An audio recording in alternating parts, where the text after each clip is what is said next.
Obviously, I love it. I love it. No sound. It's amazing. Congratulations to me. First live stream in forever. And I'm giving a great intro. And the microphone was unplugged. Congratulations to me. Everyone, give me some applause. That was amazing. Anyways, thank you all so much for being here. We have a lot of people tuning in from across the networks. I'm so excited to have y'all here. I can make a mistake. I can make fun of myself. It is a-okay. It is fine. This was a lot of fun to start the stream off in that way. So what are we looking at tonight? Well, if you take a look out here to the west, the mouse cursor is showing up. You can see that's our weather maker. That's going to be what's coming out Thursday and Friday. And it's going to be a very interesting event. This is like, I guess the best way to put it is that it's very unique to have a severe weather setup in November on the Southern Plains. They do happen. This is not abnormal. It's not something that you're just like, oh, wow, I've never heard of tornadoes being possible in November. Like, I've seen some amazing tornadoes in November. So that's not what this is. This is still, though, not common. We don't have tornadoes on the Southern Plains typically in November. I think there's a few questions about this event that we're going to get into, basically about how severe the threat is going to be. I think there's a lot of good questions out there right now about where we're headed. Thursday, it looks like the main energy is going to be west most of the day. If you can get storms forming in the afternoon, like late afternoon, in the daytime, it could be very interesting on Thursday. But if they form after dark, there's a lot of things that I think might preclude the most severe scenarios from taking place. We'll dig into that in a second. Also, Friday looks like a complete mess, but there's going to be a lot of wind shear. Like the turning of the winds, the increasing of winds with height, there's going to be a lot of that on Friday. So even just a little bit of instability, you could be talking tornadoes. There's a lot to break down with this upcoming system. And I'm happy to do it. We're going to have a lot of fun tonight. I'm hoping these are educational. The first goal of this is to teach, to kind of go through, I'm kind of looking at models in real time with everybody here, and we're going to talk about it. I do want to make one note, and that is exactly this. What if I'm talking and you're like, I have no idea what you're talking about? Questions. It's okay. I will try to answer as many as I can. And we'll have some fun tonight. So let's first off just take a look at this water vapor image. I'm going to pull it up full screen if I can figure out where my mouse cursor is. While I take a drink. Yeah, you're right, Christine. There was one in November of 2015, actually, in the Texas Panhandle, this same area. And it was actually mostly after dark. So that's definitely an interesting one. That's a good question. Tornado Titans Discord? We'll find out. I don't know. Been thinking about that one, actually. So like I said earlier, this is the weather maker out here, just coming ashore right now. So it's coming ashore. We're going to get a little bit better data because you're going to get some real-time actual observational sampling of it. That's kind of old school thinking, but I still think it kind of proves true that when a system comes ashore, you do tend to see a few changes as you get there. And let's talk about this. Day 3 outlook. This is for Thursday. Probabilistic, 15% right now. It's where we're at on that. And we're talking, the T word is mentioned. So the T word is mentioned for Thursday. And then you go here to Friday, and that's the risk area. It's mainly centered over western, central, eastern Oklahoma, and Texas, split it down. Definitely high shear low cape. This is the traditional cool season setup with that for sure. So when you take a look at the models, let's just pull up the GFS. This is the 18Z run. The 0Z run is going to come out after we're done here tonight. So we're going to run with the 18Z. Let's run with that. So you can see here, dial this back a little bit. And so that's that storm system. We just saw it on the water vapor image. I'm trying to pull up a sounding in California. So this is a disaster. By the way, I don't know if anybody else does that on Pivotal Weather, but like you're just scrolling around and all of a sudden this stuff happens. It's a nightmare. It's a nightmare. I have that problem all the time. So, but the storm system comes ashore. You can see this trough deepening out in the west, and it just emerges out over the plains, and then it's on its way. This is a big change from even a couple of days ago, because a couple of days ago, these models were actually cutting this off from the main flow. It was keeping the main flow up here and cutting this off and making it cut off low. That changes a lot of how this system's going to be working. Because it'll mean a faster frontal progression is the big one for Friday. So where it looks like maybe we could eke out like a Western Oklahoma type of setup for Friday with better terrain, it looks like that front's going to be slamming through. It's going to be through I-35 possibly by midday. It's just going to be, that front's going to be screaming on Friday for sure. So, but I mean, look at that. I mean, let's see, 86 knots, 80, 87, 88, 89. That's just a strong jet stream. That's big time mid-level flow. And anytime you get mid-level flow like that, like 80, 90 knots, you're going to have very fast storm motions. Here, let me just pull up a sounding really quick, just randomly. This is actually from behind the front, but yeah, 60 knot bunkers right storm motion. So yeah, that's going to be, those are going to be hauling super fast individual storm motion. See, once again, it's just like what you're going to notice whenever I use Pivotal Weather, stuff's just jumping. It's just like that's how it is. So also just want to give a shout out, Super Gamer. Hope to see you out there in the field soon. So let's take a look at a couple of things here. I'm going to zoom in to the Southern Plains. We're just going to get right in here to the South Central U.S. Sorry to folks in Kansas, I'm cutting you off. I apologize for that. Yes, the Pivotal Weather sliders. It's just like, I don't know. It's a little ridiculous. I have just so much trouble with it. So let's pull in here. Let's go to upper aerodynamics and let's go over here to vorticity, 500 millibar, and let's speed on through. And let's get into Thursday. So we're getting into Thursday. This is about midday on Thursday. You can see this energy is just way out here to the west. It's just way out there still. And as you go through the day, you're at 0Z. It's just now starting to eject on the 18Z GFS here.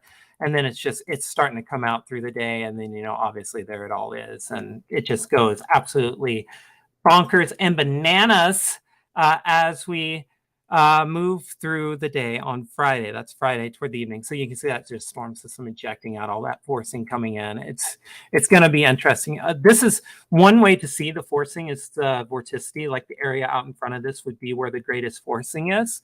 Another way that you could possibly see that would be here at the upper air moisture. Let's go to 500 millibar relative humidity. And typically when you're looking for waves, you're looking for this moist air right here ahead of dry air. So as you move through, come on, we're gonna do that 100 times tonight. Let's just run with it. But you're gonna move through, and you can see as you go through the day on Thursday, it looks like there's a little bit of a wave that moves through, and then you can see another one just ejecting out here through the day. So you're looking for those areas of high moisture at like 500 millibars also for these disturbances. And let's take a look. I actually haven't seen the 18Z GFS, so let's actually see if it produces any QPF on Thursday during the day. So actually, there's a little bit right here in western Oklahoma. That's probably ahead of the dry line, though. That seems a little dubious, but we'll see.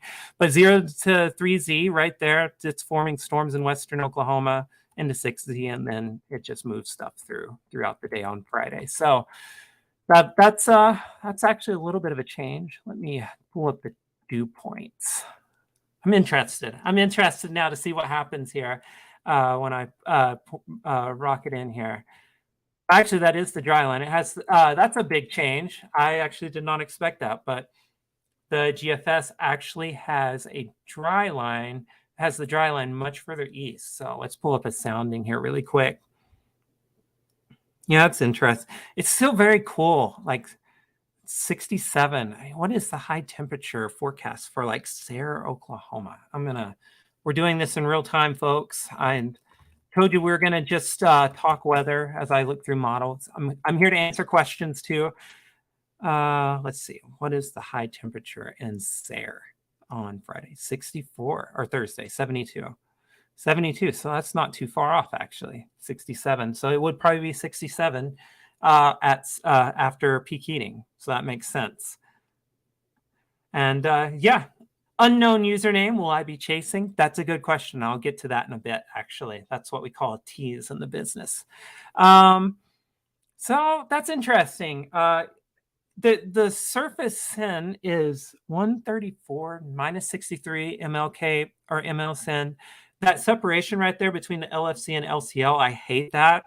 That's usually a sign that if you do get storms go, they're not going to be fully surface-based, especially because the surface inhibition is minus 134. That's also a really, really good sign that your storms may not be fully surface-based. And why is that important?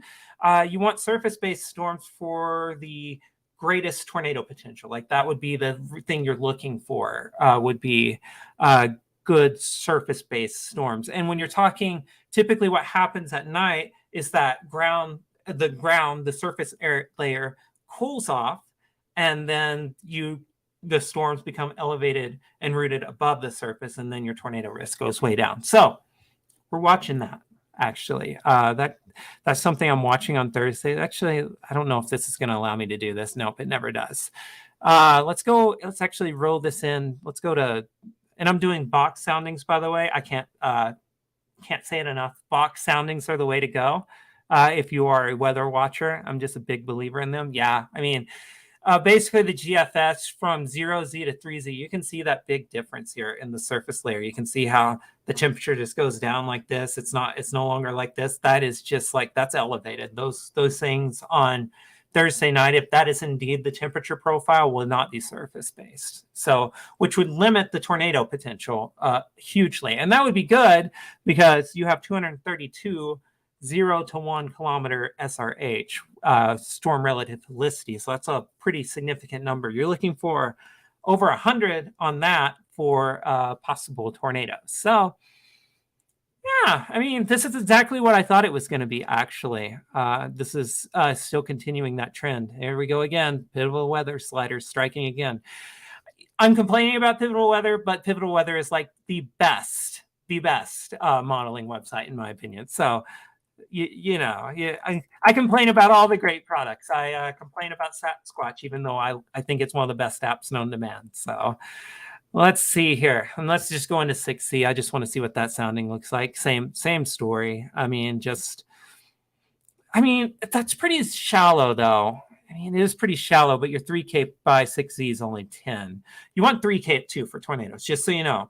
Amateur weather watchers out there, if you're like wondering, a couple of things about what you're looking for tornadoes. First off, I want to say we have an awesome video coming up probably in the new year that I filmed this weekend about some tornado hunting secrets, like 5, 6, 7 things, something like that. I look forward to talk about all the indices, but 3 Cape is one of them. Spoiler alert. You want to have 3 Cape for tornadoes. That's a big deal. So let's go. I want to go back over here. I'm just wanting to look at the dry line again at 3Z. Yeah, your 3 Cape's 45. 3 Cape, you're wanting something closer to 100. So you're dealing with lower 3 Cape. There's a separation here between the LCL and LFC, which the LCL is your cloud-based layer. Just to explain that a little bit, your LCL is your cloud-based. LFC is where the parcels can just rise freely. So like you have these air parcels, they get to the LCL. If the LFC is up here, there needs to be something forcing them upwards to get them to keep going, to get to the LFC, and then they're just gone.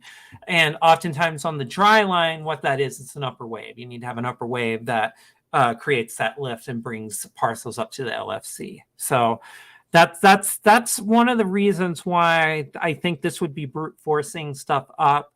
And when you're brute forcing stuff up at night, that usually means it's elevated. And here's a great question. If Thursday doesn't perform well, will that just fuel the fire for Friday's event? Well, I think Friday is set in stone. We'll talk about Friday here in a second. I think there's a lot to actually talk about when it comes to Friday. We're going to have some fun. You're probably already picking up a theme on how I feel about Thursday, though, to be honest with you. Let's take a look at, I want to take a look at one more thing. This is just the GFS too. I just want to say that this is just the GFS. So just one run of one model, but this is the latest run of one model. And then you look at it here in the afternoon. Yeah, I mean, there's not much capping on that dry line at 21Z. So if you could get a wave, I mean, there's a little bit. I mean, that's a warm profile there at 700. But if you could get a wave, that models aren't resolving very well, which is possible for Thursday. That's absolutely possible. It does happen quite often. If you could get a wave with that kind of an atmosphere and it's gradually moistening, that would actually be pretty good. So you could definitely get some tornado out of that.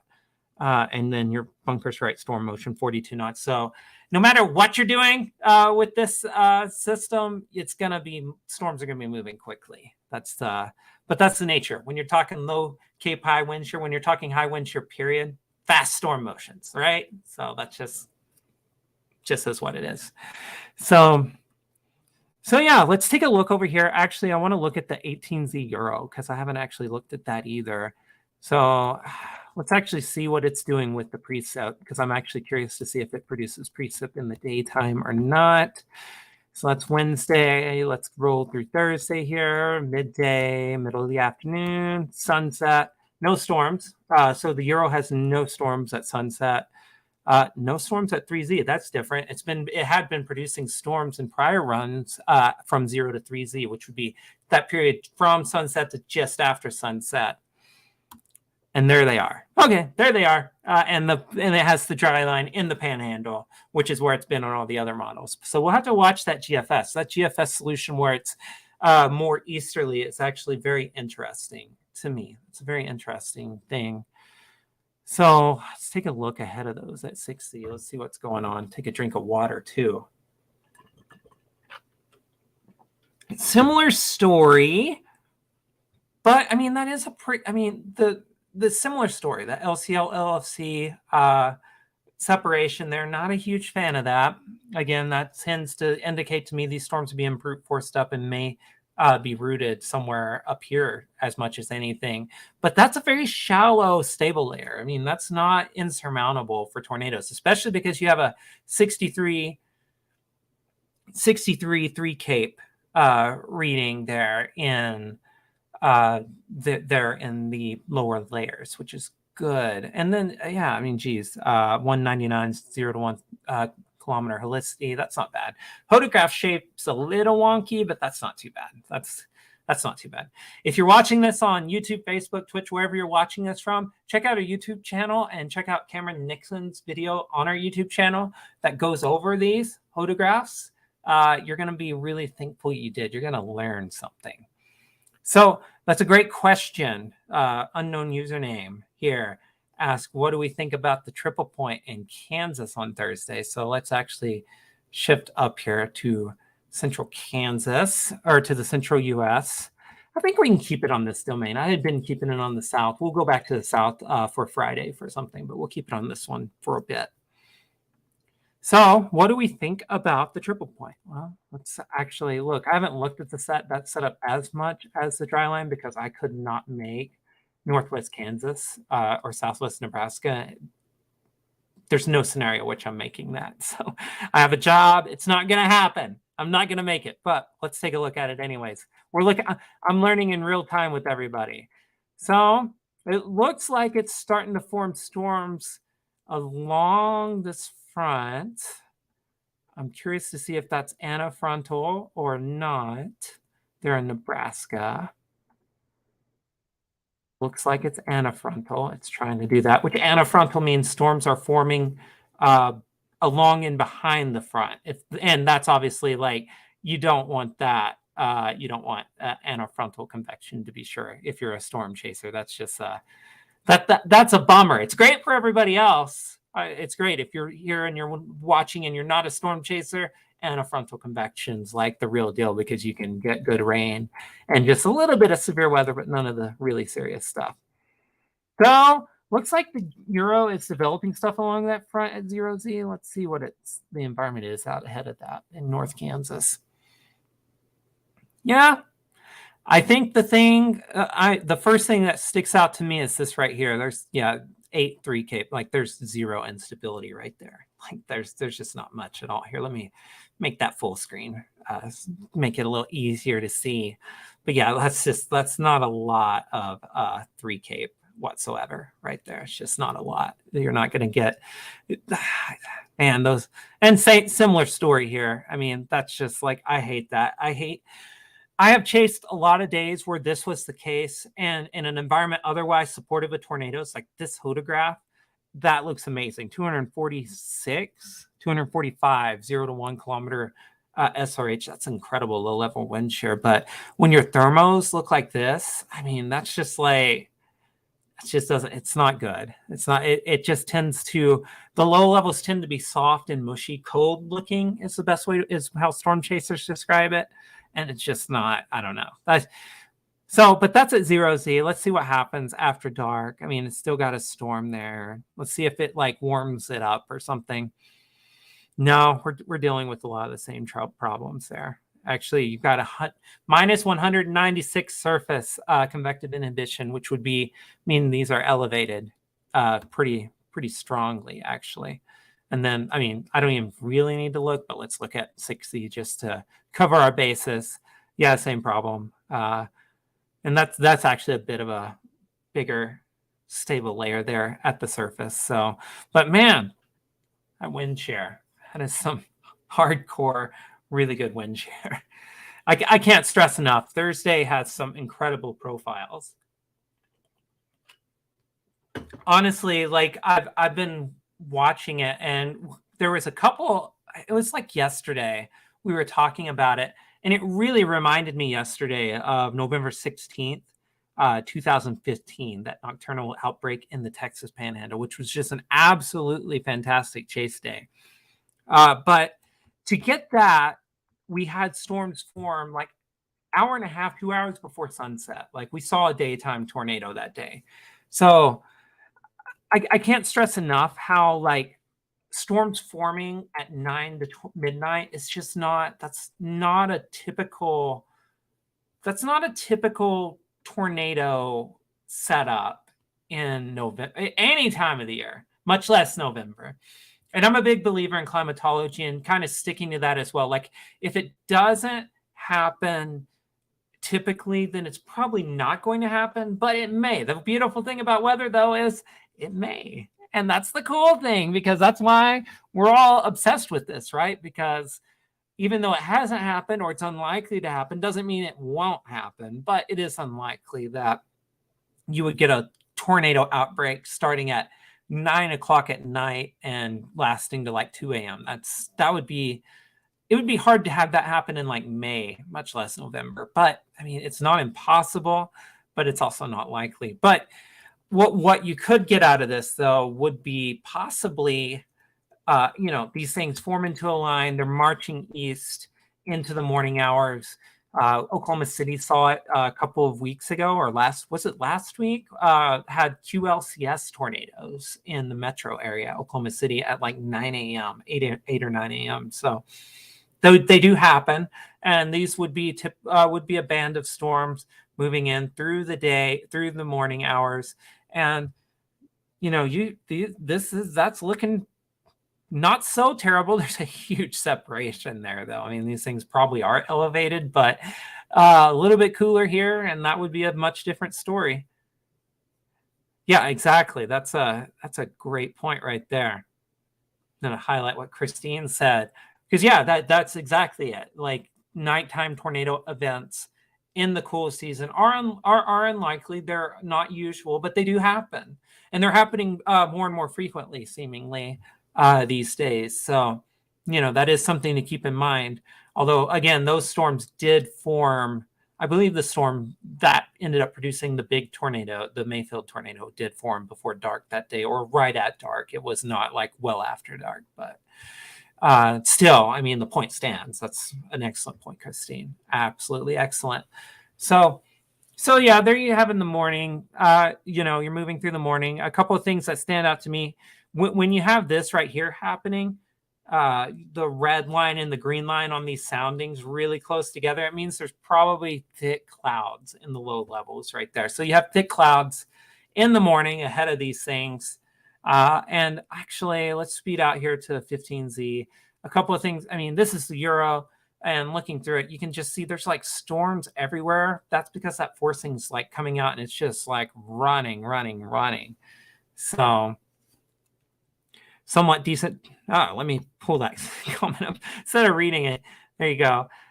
Somewhat decent tornado sounding in KC Metro for Friday morning. That's very possible. I mean, I think like, let's pull that up right here. Let's just pull it up ahead of those lines. Yeah, I mean, it's very similar, but see right here again though, your LCL and LC are really close together. I think the thing that I would have concern about up there would be that lack of 3 cape, but that doesn't mean no, because I mean, geez, 220 0 to 1 kilometer SRH, that could happen. I mean, that could really happen. So, oh, there we go. See, pivotal weather, we're still doing it. Still doing it. It's going to keep happening. So it's just is what it is. And then you go into 18Z. So here's the deal. It's 15Z. This is mid-morning. It's like 9 a.m., something like that, 9, 10 a.m. I'm getting my time zones mixed up at this point. But 9, 10 a.m., this has got like weak, like drizzle type of precip signal. There's thick clouds. Thick clouds. There's this little warm layer of air aloft up here. I don't think that's going to be a problem as you go through the day. Lots of shear, but just like no low level instability. Low levels are so stable on this sounding, which is just like, there was a day in Oklahoma City this last year, central Oklahoma, where there was an HP supercell that looked absolutely mean on radar. But visually, I don't even remember the date of this, but visually it looked cold. The low levels looked stable, like very mushy. And it just like, it didn't look like it was a threat to produce a tornado, even though it was tornado warned. And it was because there were soundings like this, actually. So, but the wind shear wasn't as strong that day. I will tell you that. The wind shear was not as strong that day, to be sure. This is like some really extreme wind shear. I'm like, geeking out about these photographs. But you get into midday on Friday, and that main energy, we showed you that earlier. It's just like blasting out. It's just like overwhelming this warm sector. A sign of this system too being a little stronger. There's snow out here actually. I'm going to be interested to see how far east that snow band gets, east and south. Just as a random note over everything. And so you go forward and just like, you look at this, I'm looking at this, this is looking very messy, very linear. And also like, again, 18Z, this is midday, and the Euro at least, and the GFS has trended this way too, has this front like just going right across I-35 already and into the bad chase terrain. Or as I like to call it, the bad place, because it's just like trees and hills, all that fun stuff in eastern Oklahoma. Although I will say the leaves are probably changing about this time of year. So it'd be a very beautiful drive, if nothing else, if you wanted to go chasing and wanted to see some pretty leaves, want to do some leaf peeping with a side of maybe tornadoes. You look ahead of this on Friday, mid-afternoon, and just incredible wind shear. I mean, gosh, 365. And, you still have this going on, 0.3 cape. But this right here, this photograph, I mean, regardless of what I'm saying, there's going to probably be a big tornado risk issue on Friday, I think. Like, I could see Friday being like a 10 hatch type of day easily. If a few things go the way they're going to go. Because, I mean, just by how SPC issues their outlooks and such. Because anytime you have wind shear like this, what you're probably going to be looking for on Friday are cloud breaks. This reminds me heavily of like the Mississippi, Alabama cold season setups. It's very similar. It feels very similar to that in the sense that there's going to be a lot of low clouds. Like, let's back this up to 18Z and let's just pull a sounding here from well ahead of the line in the warm sector. And you can see like there's just like tons and tons and tons of clouds right there. Like, there's going to be some thick low level clouds all over the warm sector. So what you're going to be looking for on Friday, if you're chasing, is you'd be looking for cloud breaks. You'd be doing that thing you do in Mississippi and Alabama and looking for cloud breaks. And hopefully, looking for a place where storms might be more isolated. I think QLCS tornadoes on Friday, I mean, gosh, like especially like from here, eastern Oklahoma into Arkansas, Missouri, etc. I mean, the risk area says, what was that risk area? Let's go back and look at that. I mean, the risk area is this right now for Friday. They're going to adjust that east for sure. That's going to be adjusted east probably for the day 3 by a good bit, actually. But 2 LCS tornadoes for sure, I think, are a distinct threat on Friday. And see, the Euro at least is trying to develop storms out here ahead of stuff. So, I mean, we'll see. It's going to be interesting. I'm super interested to see how Friday turns out. The storm mode, I have a video coming out about this in the new year too. So if you're curious what's coming up on the channel, there's a tornado hunting secrets video coming in the new year and also a storm mode tutorial coming in the new year.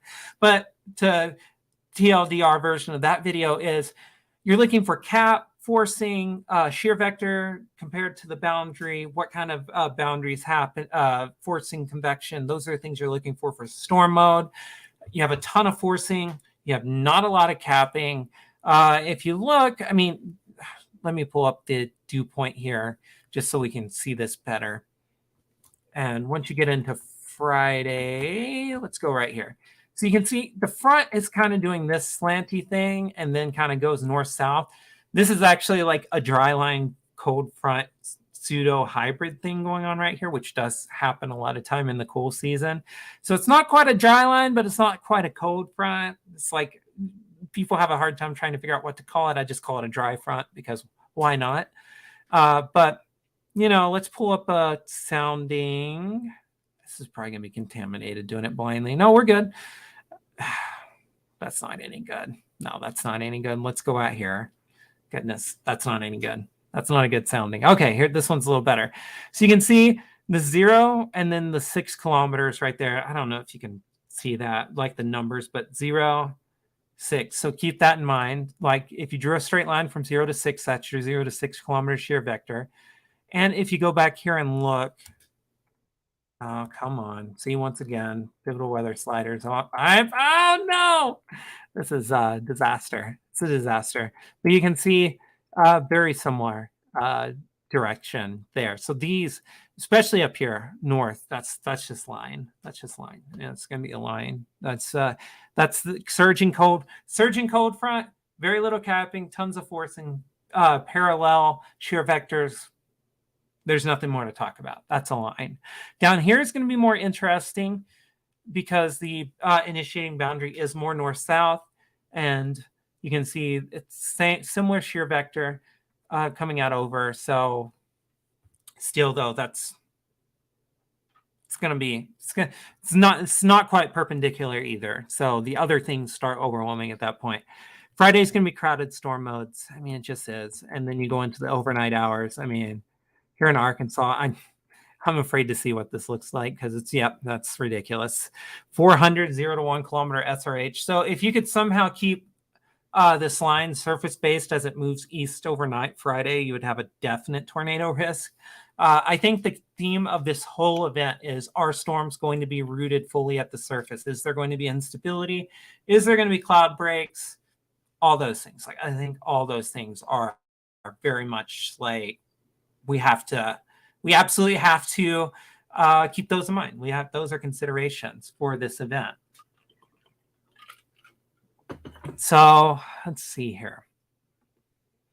Yeah, let's see if we got some new model runs coming out too, because it is about time for that. I scheduled this for a reason at this time. Well, we got the 0Z HRRR coming out, which will be running to Thursday. So we'll wait on that. Let me give a bit of this is a teaching moment. What I'm about to do is a teaching moment. If you are a weather enthusiast, you look at models, what I'm about to tell you may or may not know, but it's going to save your bacon a couple of times.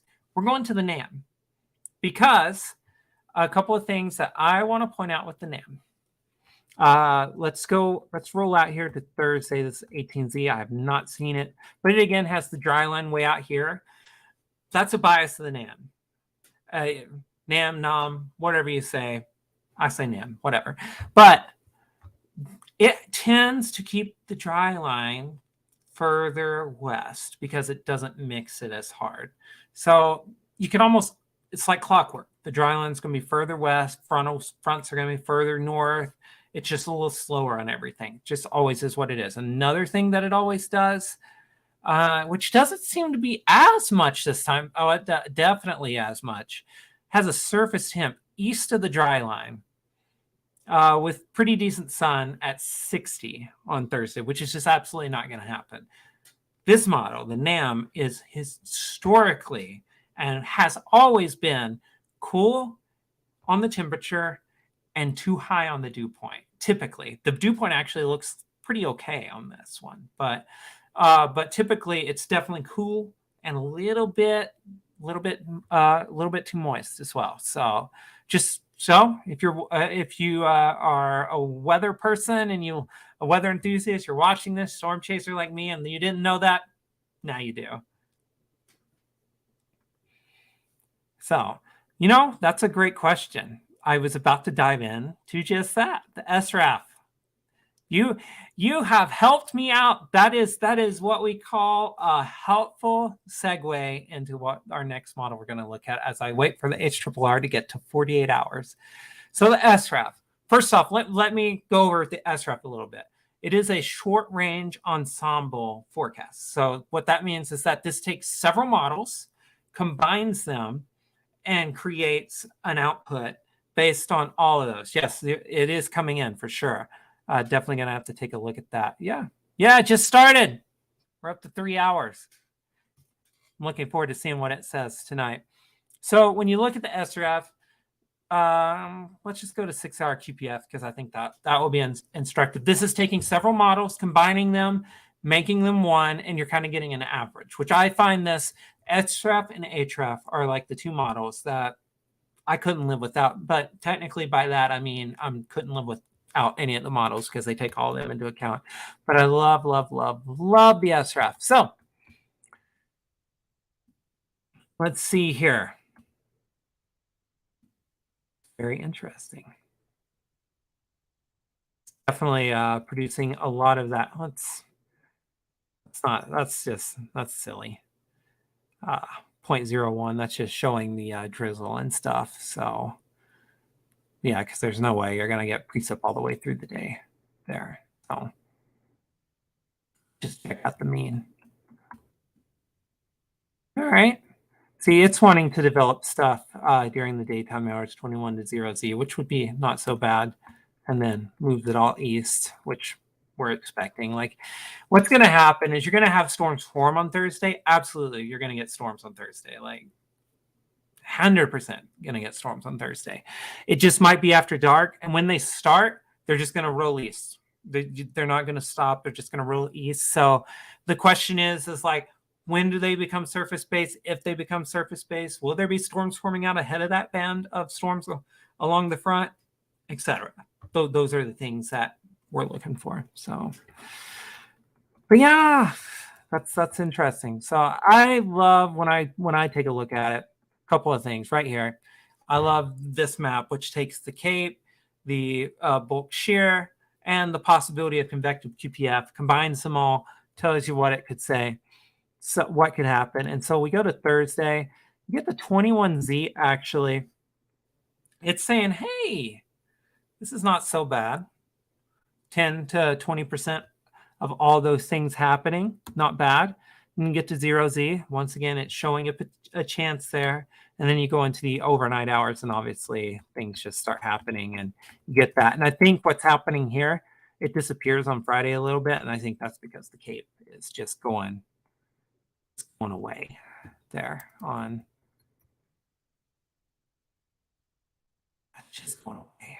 Oh, let's take a look at the SIGTOR because let's go to the mean. I don't want to do the probabilities. That's just going to send the wrong message. Yeah, you see it kind of peaks there from 0 to 3Z, which is exactly what you would expect for Thursday. So if you do get storms, I mean, honestly, I think that area off the dry line, not dissimilar from November 16, 2015. I did mention that day earlier. It could be similar to that. Very similar for sure. And then you, see, we're doing it again. And then I mean, it's pretty good. And then you just move on And yeah, I mean, it doesn't like Friday. SIGTOR is not going to like Friday because models are keeping the low levels stable for the most part. So SIGTOR is not going to look good on Friday on models. But again, what you're looking for on Friday, if I mean, what I would be looking for if I'm storm chasing is breaks in the clouds. Like what is getting sun on Friday? And that would be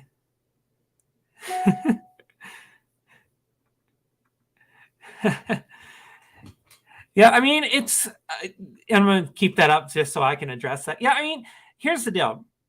It's not November 16th, 2015, I think, but it's got similarities to that, like for sure. Like if you get storms forming and let's roll over here. If you get storms forming from 21 to 0Z, like on November 16th, and they go east, they're going to enter into an environment that's very favorable for tornadoes. The dry line's, I think, going to be a little east of what it was that day, but that's they're not that far apart.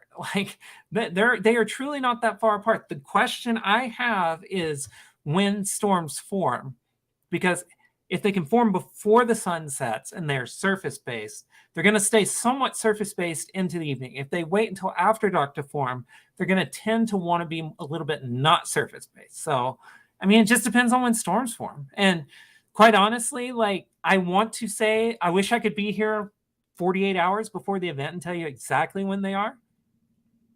But yeah, I just think that that's exact. I mean, geez, it's just like there's a lot of you just don't know at this range too. But there's a lot of agreement with models, and that's exactly what's going on here. Sounds like the attack helicopters from the Army base are coming back, or the Air Force base are coming back over. They've been flying over the house all day long. So, I will see if I can get over. I love this. Yeah, screenshotted that day with tornado warnings over 3 states. Yeah, that was just like that day was incredible as a storm chaser, mainly because it didn't hit too much. So I feel like okay with saying that. I hate saying days were incredible when like stuff gets like just wrecked. It's hard to call that incredible. But a day where like stuff tends to stay over open land, those can be incredible. It was just really interesting. This is absolutely, Alan. That's the thing. And I'm leaning back because I totally agree. Like, so I absolutely like think that a few things could change. You're a couple things changing away from Thursday being a thing. Like if there is a wave ahead of that, like a lead wave ahead of that low that you don't see yet, that's just like not completely resolved, because like you're looking out here. This is that storm system coming ashore, but you're not going to get short waves really well resolved just yet for a little bit. You're just not. And so, yeah, I'll address that here in a second. But yeah, I think that Thursday and Friday, stuff could change. Like when you get wind shear like this, let me simplify this even more. When you get wind shear like this, you are a couple of things away from a very big day. And those couple of things may or may not happen. Friday, I think it's like cloud breaks. You need cloud breaks to steepen those low level lapse rates to make that lower atmosphere more unstable, because the wind shear is there. That ingredient we've checked off. Like, I can't stress enough. Like you checked it off. Like there's zero question that there's enough wind shear on Thursday and Friday. The question is, can you get storms to form on Thursday in the daytime, and can you get surface-based storms on Friday? Those are both like really, really great questions. So, but they are the questions. And then Zach mentioned this PDS soundings from the NAM in Texas. I talked about the NAM a bit ago, Zach. I don't know if you're on, but I do have a couple quibbles with it. Most likely, it's making the surface too cool, making the dew points too high, as it always does. But I just I'm not a big fan of like those soundings. The PDS tour, the tour, whatever. I don't know. I've never been a big fan of those. I think I'm trying to think, like, it just seems like they lead you astray. Like, it's just better to know what you're looking for. And in this case, like, the wind shear is as such, like, it's like over 250, 0 to 1 kilometer SRH. Like, that's going to do it. Like, if you can get instability, it's just going to do it.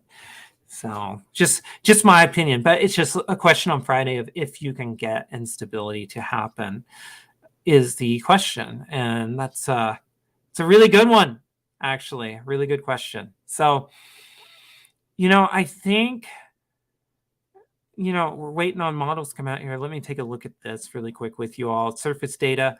This is important to look at. I can't stress enough when you are looking at weather, when you're trying to gauge it as weather enthusiasts, as we are. Look at observational data. We've been looking at models a lot, but we haven't been looking at this. So let's take a look at this really quick. You have, let me take this banner off. This banner is ridiculous. And I've got to actually find my mouse cursor. So you can see right here, you can see down here, there is a 70 dew point here on this buoy off the Gulf. That's good. 66, 70, you got 67, 67, 65, 66. I mean, these are good dew points down here. What's going to happen as that storm system approaches from the west, this rich air, this rich moist air is going to just come north. So Thursday, I think you're not going to have the best moisture. Friday, you're going to have some really good moisture on Friday, like really big time moisture. And so this air is absolutely going to be coming up our way. Here, let me check. I'm going to check this out. Wrong window. Let's actually check out the soundings from South Texas tonight.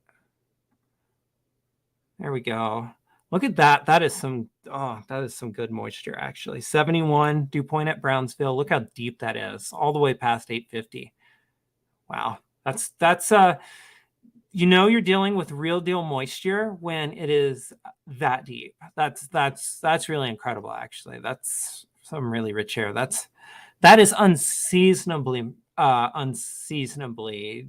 deep moist layer. That's really awesome. And same at Corpus, man, all the way up to 700.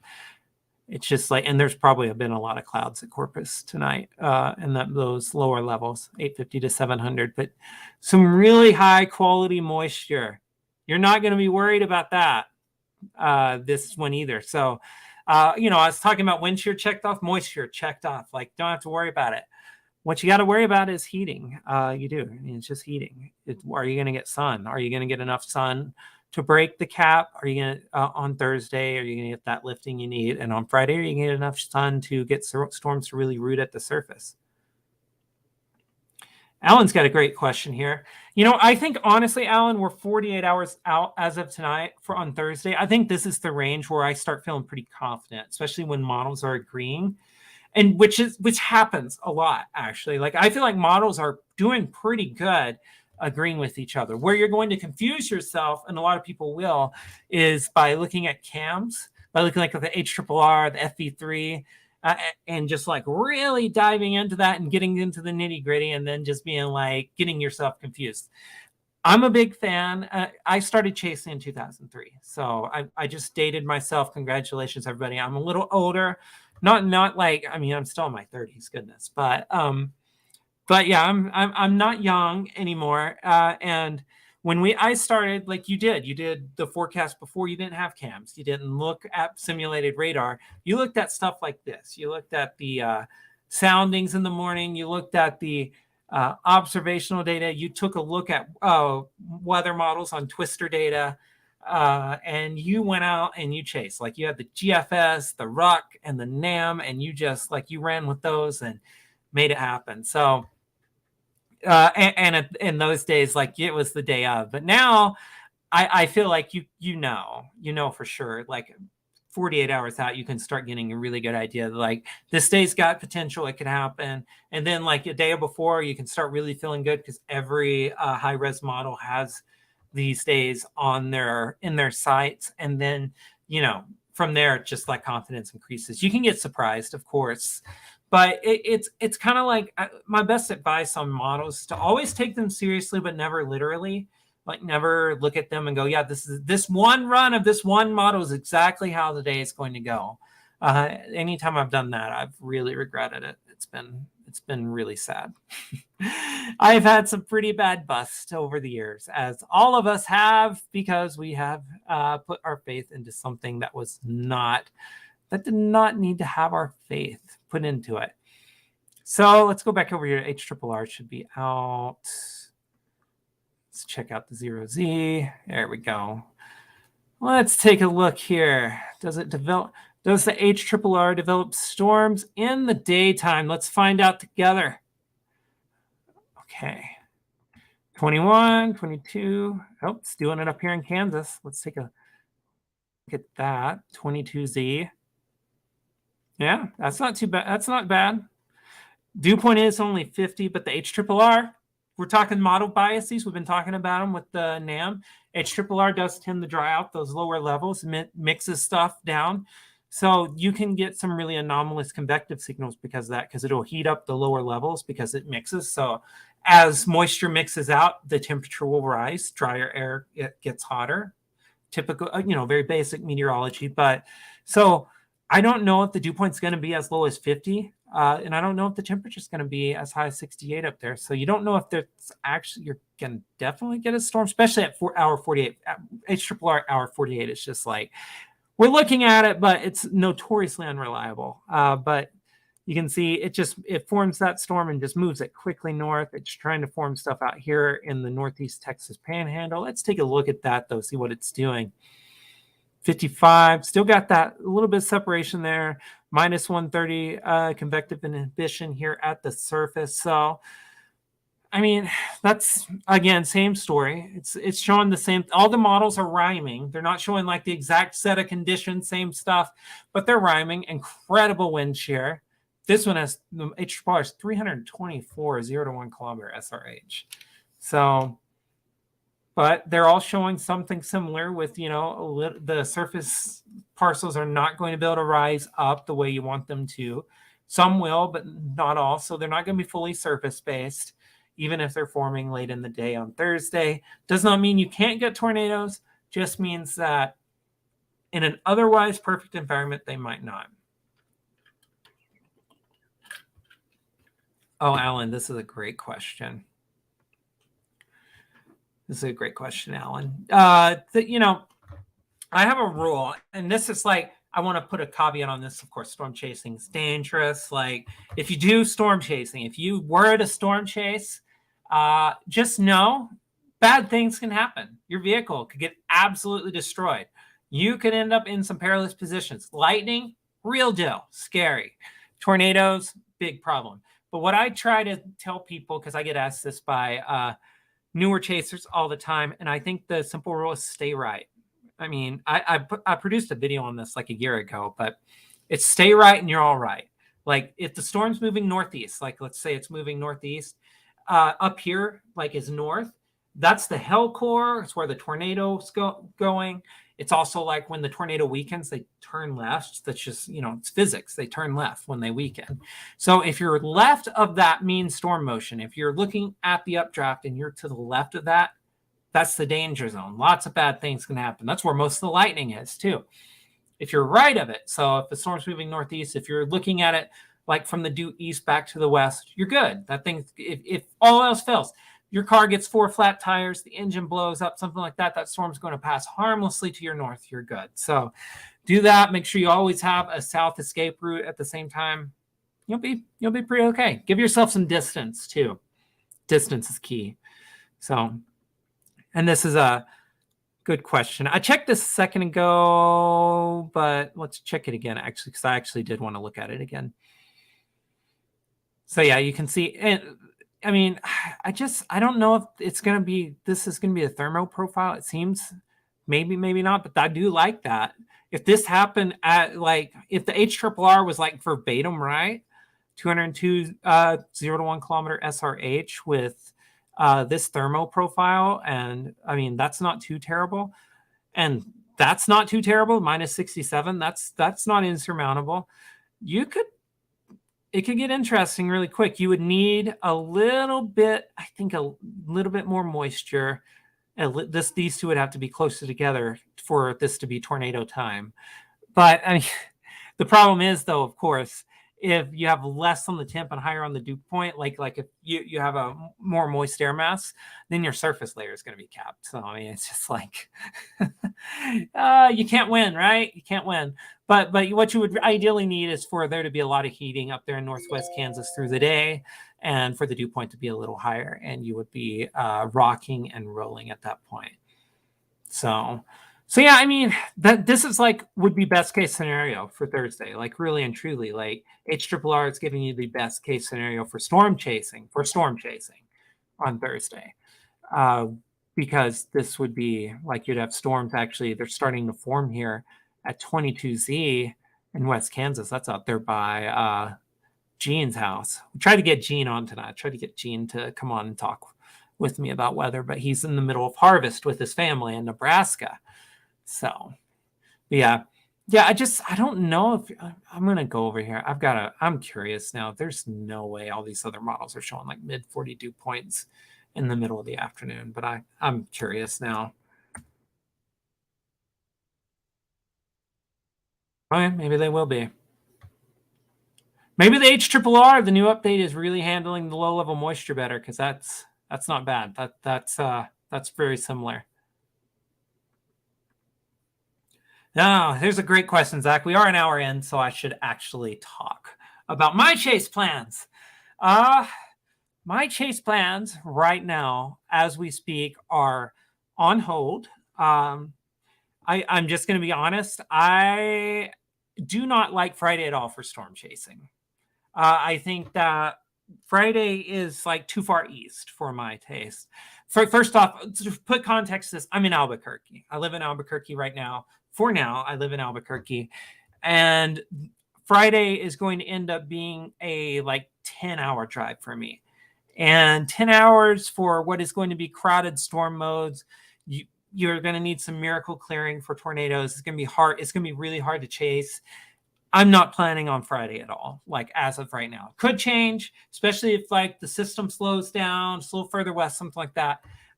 If I were like living like on the plains in Oklahoma City right now, would be go both days. Like I'd be a go. Friday, I'm just like I'm pretty much like 66% no. Actually, that's even wrong. I'm 75% no on Friday. For Thursday, I'm 50-50 right now. I want to see like a clear signal of storms forming in the daytime. If we get storms forming in the daytime on Thursday, if that looks pretty likely, I'm probably going to be in the Texas Panhandle. I mean, that's just right out my front door. So I'm going to be in the Texas Panhandle on Thursday if it looks like we're going to get daytime storms. And we will be live streaming that too, by the way. If you're watching this right now, we'll be live streaming on that network. So wherever you're watching this from, there will be a live stream. There'll be a lot of live streaming going on next year. We've got like a really cool live streaming experience set up. We're going to have the live streaming experience next year. I always said there are two things that I needed to live stream. I needed technology that was unobtrusive to the chase experience, which has not been the case for years, but it is now. There are tools out there that make it like I don't have to think about it as much. Basically, tablet programs and such that allow you to do live streaming in a high quality manner. And then also the other thing is I wanted to be able to take the live stream out of the car. I hate the live stream experience. I watch live streams as everyone else here does. And whenever I watch a live stream and someone stops and gets out of the car and leaves and you're just sitting in silence in the car, looking at the windshield and you see nothing, it bothers me so much. That's why I haven't live streamed up to this point, because I think that's like a horrible experience. So my plan and what we're going to be doing is you're going to be going everywhere. Well, not everywhere, but everywhere in terms of when we get to a storm, you'll be going out of the vehicle with us. You'll be in the vehicle with us. It's going to be awesome. Like I can't stress enough. Like I'm so excited about live streaming next year. I love that. Driving from to Texas from Leavenworth. I love it. Yeah, I mean, honestly, Friday, if I did not have, I'm gonna be honest. Like, this is like when you do have a full-time job and you're trying to like cheap vacation day for spring, so you're trying to balance that with like the desire to chase in the off season. I get really picky this time of year. Like, basically after June 15th to about April 15th, I'm very picky. Even though I'm desperate to chase, I'm very picky because I want to save days. Like, I'm taking all of May off this next year. Like, there is not a day in May I will not be chasing. And that's because I'm being picky otherwise.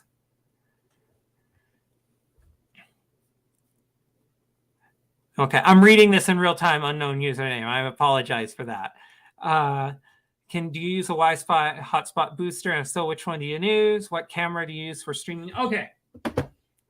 You're going to have to bear with me. I'm about to do like a live stream no-no, but what I'm going to do is I'm going to turn it on to full screen here so I can walk off screen. I'll turn on the satellite so you can look at it. I'm going to show you something.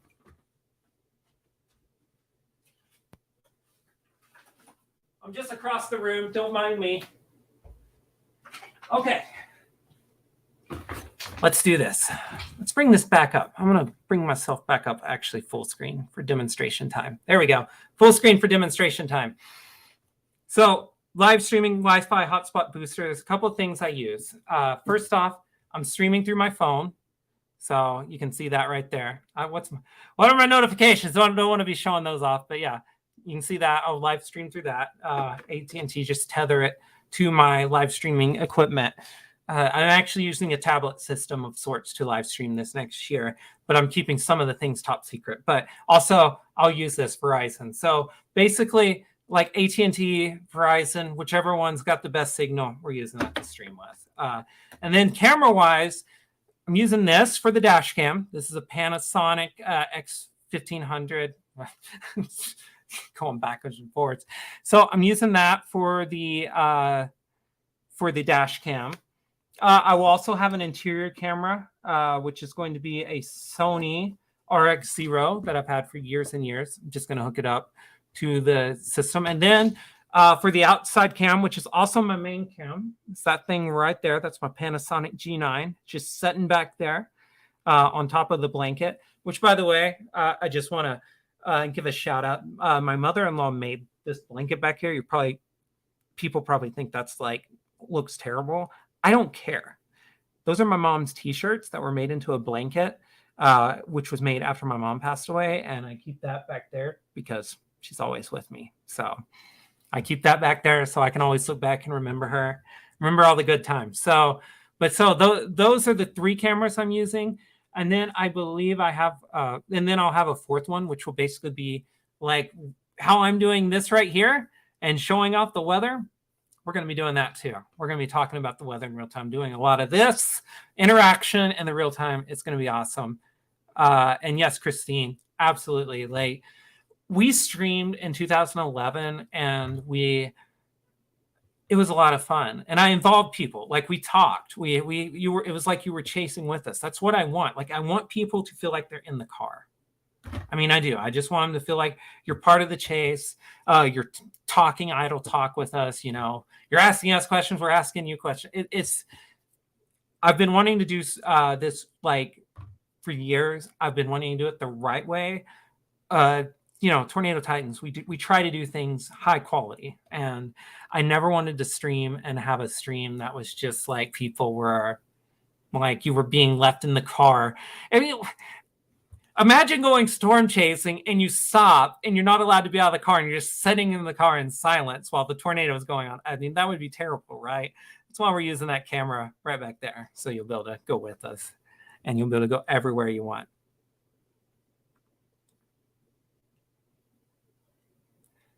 You know, unknown, here's the deal.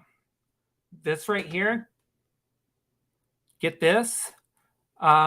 And then get a good smartphone for your camera, and then use something like this right here, Joby GorillaPod. You could put this on top of your car. Get this; it's a Ulanzi metal iPhone holder, metal smartphone holder, and I mean, this thing's awesome. And you could do that right there. You can get two of these and set it up to where you have an actual tripod that you could put your phone on with one of these, and set this up too. You could also get 3 of these and have one of these set inside your car, so it could be a dash cam, so you can just take your phone off and put it on anything you need. Just throwing ideas out there. Just throwing ideas.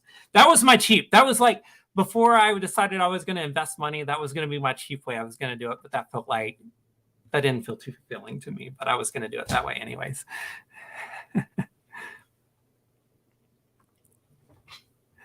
Thanks, Christine.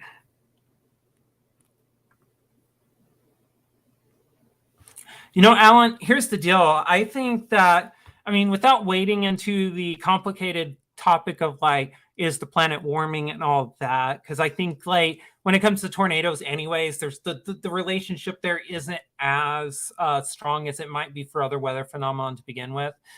But I do think that off-season tornado events will be a little bit more common because, I mean, the Earth is warmer. However you want to, I mean, you can have all those debates you want. Science says what science says. Because of that, the off-season is going to be a little bit busier. Like the off-season, there's no such thing. Never has been, never will be. But the off-season, which is what I've always considered to be like November to February, we're going to have tornado events relatively frequently, probably a couple times every year in this time of year. So, I mean, throughout the region. I'm talking a pretty big area. Just to explain what I'm talking about. I'm talking like from like Kansas down here to Texas and over here to Alabama, Mississippi, Tennessee. There's going to be tornado events pretty much every year in that region this time of year nowadays. So, but it's not like calamity, to be sure. But when it does simmer down, typically we are in the simmer down phase. I've always said November's like every, I don't know, 4 or 5 years on the Southern Plains, you get a tornado event. The last really good one in November, and what last like notable one was 2015, which I chased that one. And before that was 2011. So 2022 is 7 years, but it's 4. So yeah, every 5 years. That's about right. So, oh yeah, just absolutely DM anywhere. DM Tornado Titans anywhere. I try to be responsive. If I don't respond, Brett's going to respond. Eugene's going to respond. Sullivan, go for it. Someone's going to respond. There's so many of us. We're going to have like studio things like this, and I'm going to have everybody on throughout everything. So yeah, just so you know, just so you know that'll be a thing. So. And Patrick has a great question, which, oh my gosh, that is awesome. I just noticed the avatar. Incredible. Great job, Patrick. How intense will the severe storm be on Friday? We've talked about it a little bit, but I don't mind. We're going to answer questions like this, so it's fine. If you do want to ask about your area, go ahead and do it. Friday, I think the question Friday anywhere is, where is there going to be sun? I think severe weather is like a sure bet. Damaging winds, some large hail. That's like heavy rain, like flooding. Absolutely. That's happening on Friday. Basically from like Kansas City to San Antonio. Like just along that whole line, there's going to be severe weather and severe weather reports. The tornado threat will depend on if there's sunshine during the day. The wind shear is there. The turning, the spinning of winds absolutely is there for tornadoes, but will the instability be there? You need instability for there to be tornadoes too. We're going to find out. We may not know until Friday morning, actually, if there's going to be clearing. So I could have egg on my face because I probably will not chase Friday because of that. And I'm going to end up like, I'm going to have egg on my face. It's going to be bad. It's going to be bad. I can feel it coming from a mile away. But that's the problem when you're 10 hours away, 8 to 10 hours away from the target area. And you're trying to make decisions on off-season chasing. And you really want to be able to take, so I'm taking all of May off, and I'm going to want to take an extra 2 weeks on either side of that vacation. And it's going to depend on what the pattern looks like. If I get to like, because I'm having surgery in January, by the way. So I won't be able to do any storm chasing until April 1st, regardless. Like we're going to be working on rehabbing my ankle. But once I get to April 1st, we're going to decide, like, does late April look active? You'll be able to know, like, where the pattern is. And then, so I'd want to add 2 weeks on there. And if not, then we'll do it in June. So we'll have 6 weeks of storm chasing somewhere, and then we're going to rock and roll out there on the plains for 6 weeks. So with that said, I have to be careful and picky and do all the things. So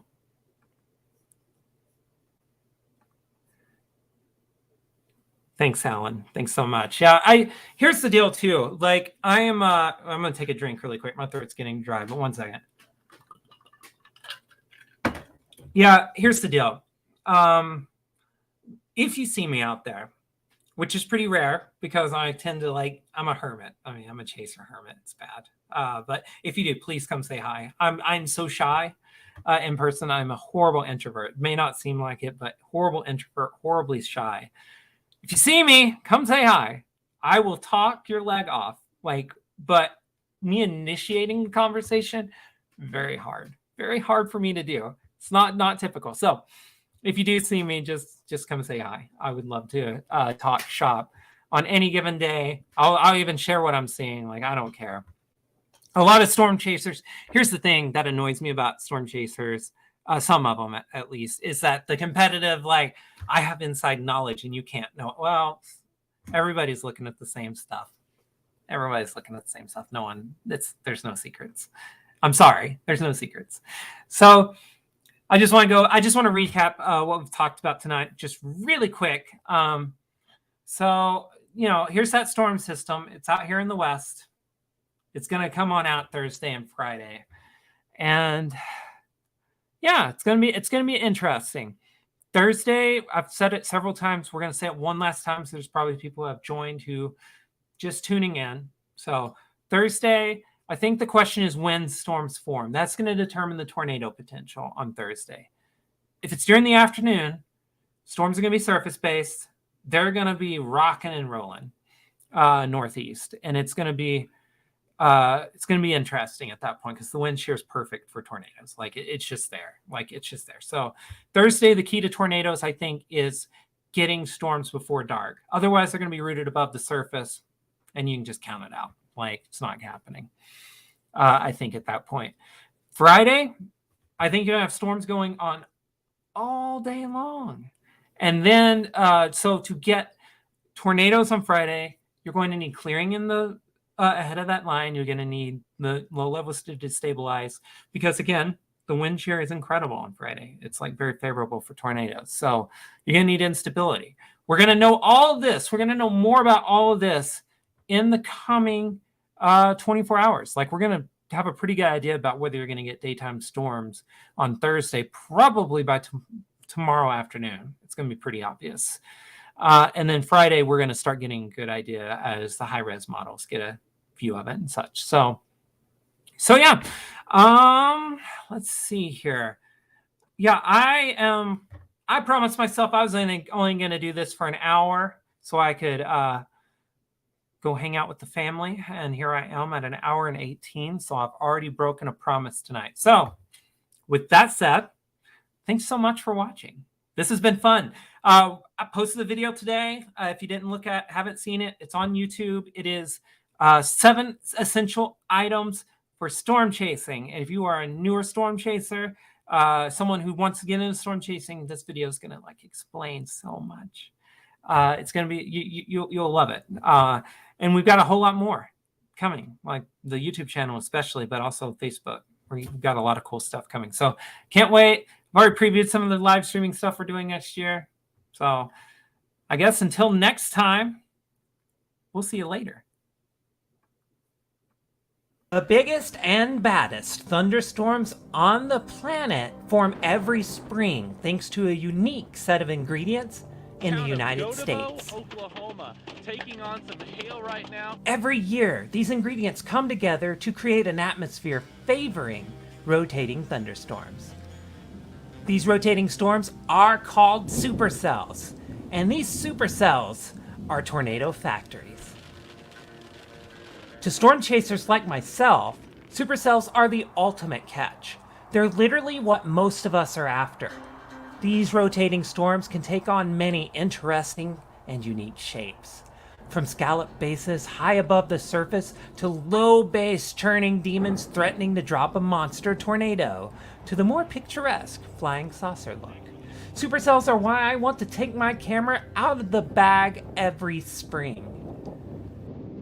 The ingredients required to come together to create these storms are similar parts miraculous and devastating.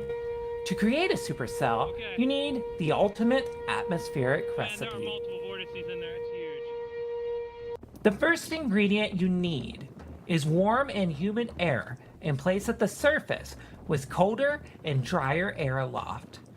This is atmospheric instability, and you need this for storm clouds to rise up into the atmosphere. But what causes storm clouds to rise in the first place? Well, that's lift.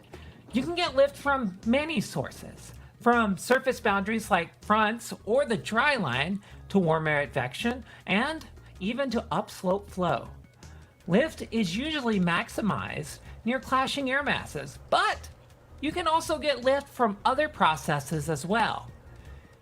If you have both instability and lift, the final crucial ingredient still needs to be in place. For supercells to form, you need ample wind shear. But what you really need is a special type of wind shear, with winds from the south or southeast at the surface turning to the west aloft, with increasing wind speeds as you go up. This helps create and maintain the mesocyclones that all supercells possess.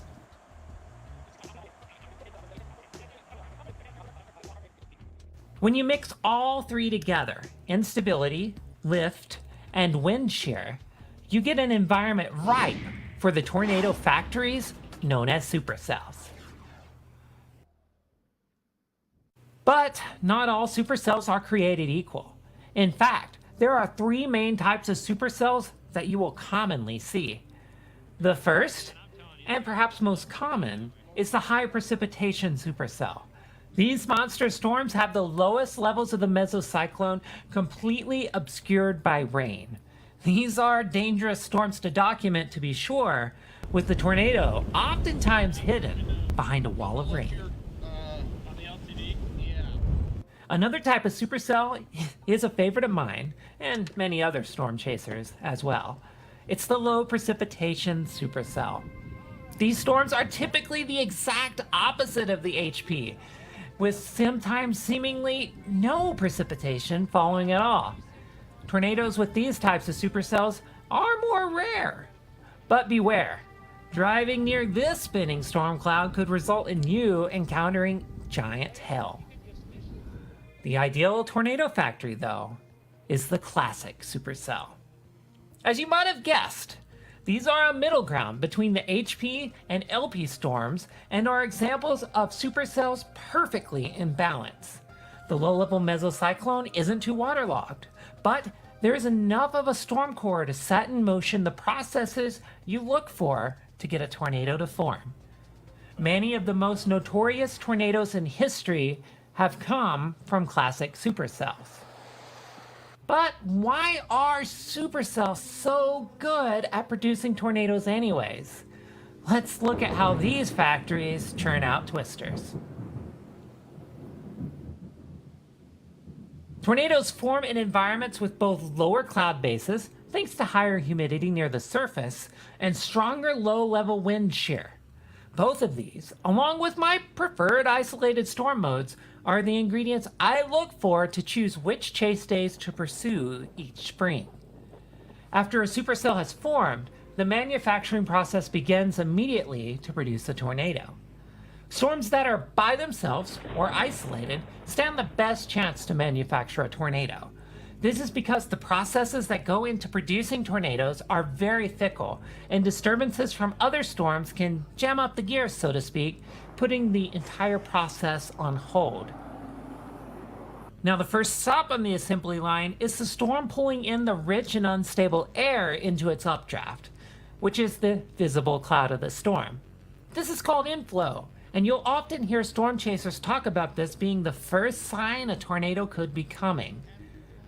Once a storm is pulling in sufficient inflow, another process begins to take shape on the backside of the storm, the rear flank downdraft.